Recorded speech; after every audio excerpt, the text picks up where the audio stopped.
بمناسبة رمضان داخل علينا وخلاص على أبواب. كل سنة وانتم طيبين، والأمة الإسلامية يا رب تكونوا بأحسن حال.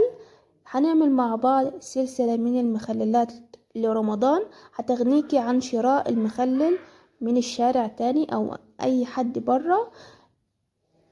فتابعونا في كل الحلقات الجاية.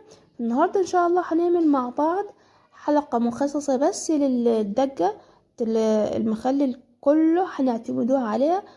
أي مخلل هنعملوها مع بعض هاخد منها بس معلقة أو معلقتين، ويبقى كده تمام الطرش معايا. فهنا هنعمل مع بعض، يلا بينا نشوف الطريقة عاملة كيف.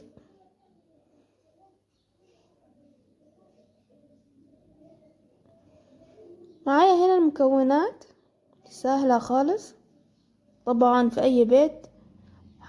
اول حاجة معايا فص ثوم، معايا ملح وكمون، حوالي معلقة كبيرة من كل حاجة. وهنا ربع كوباية، هاخد ربع كوباية خل بس. ومعايا هنا فلفل رومي احمر، وهنا فلفل حامي عشان تخليها سبايسي كده.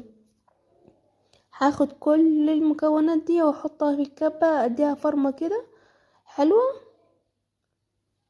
وتمام كده. بصي يعني سهلة كده ولا اروع. طلعت لي بالمنظر ده. والمناسبة انا هنا حطيت لها معلقتين زيت عشان تبقى يعني تحفظها كده في التلاجة. هتقعد معايا هنا حوالي شهر في التلاجة، مش هتحصل لها اي حاجة. اقدر احط لها طماطم مخلل. ممكن لو انتي عملتي بتنجان جلاتيه بس في الزيت، ممكن تحطي لها حوالي معلقة، تديها طعم كده وريحة جميلة جدا تحفة. اذا وصلت لحد هنا يا تدوني لايك واشتراك، تدعموني علشان اعمل لكم مزيد من الفيديوهات. يلا الى اللقاء.